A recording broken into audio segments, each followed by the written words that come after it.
Olá, seja muito bem-vindo ao canal Aulas de Português. Eu sou a professora Eliane Vieira e esta é a série Dicas Práticas de Português para concursos aqui do canal. Este é o episódio número 22. Eu estou comentando uma questão da Fundação Carlos Chagas sobre concordância. Esta é a terceira aula dessas dicas de concordância. Se você ainda não assistiu às aulas anteriores, é muito importante que você assista para você entender o contexto desta aula, ok? Então vale a pena você conferir as outras aulas antes de você começar a assistir a esta aula. Lembrando que eu já corrigi duas alternativas, mostrei para você passo a passo o que você deve fazer, como você deve pensar na hora de resolver as questões. Mostrei também para você na letra B que você poderia separar essa alternativa em 3 etapas e dessa forma ficaria bem mais fácil de você conseguir analisar a concordância. E agora nós vamos para a letra C de casa. Lembrando que ainda não achamos a nossa resposta. Nós temos aqui duas alternativas e essas duas alternativas não respeitam as regras de concordância, como a FCC colocou aqui no comando da questão. Então vamos lá, letra C de casa. Bermudões e chinelos eram o que usavam o juiz que apitou o jogo em que fiz o gol. O primeiro passo que a gente vai dar aqui é marcar o verbo. Veja que o primeiro verbo está aqui, eram. Eu vou a esse verbo e faço uma pergunta. O que era, ou seja, o que o juiz usava? Ele responde o seguinte: bermudões e chinelos. Isso tudo aqui vai funcionar como sujeito da oração.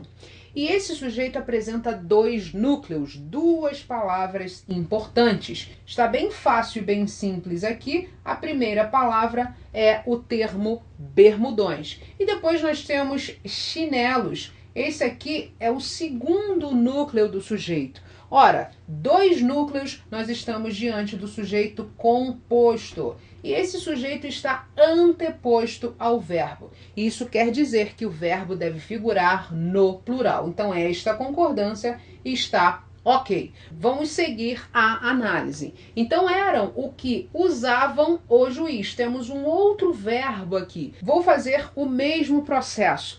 Quem usava? Veja que o verbo me responde o juiz. Então, o juiz vai funcionar como o sujeito da oração. Esse sujeito tem apenas um núcleo. Logo, o verbo deve figurar no singular para concordar com este núcleo. Achamos, portanto, um erro em relação à concordância verbal. Não posso dizer usavam o juiz. Essa é uma característica muito frequente na Fundação Carlos Chagas. Ela acaba invertendo a ordem dos termos na oração, ou seja, coloca o sujeito depois do verbo ou também coloca o sujeito distante do verbo para que você não perceba o erro de concordância. Mas aqui é muito simples de você perceber o erro, por quê? Basta eu colocar essa frase na ordem direta. O juiz usava e não o juiz usavam. Então aqui nós identificamos e comprovamos o erro em relação à concordância verbal. Então deixe-me colocar aqui, usava. Então o que usava o juiz?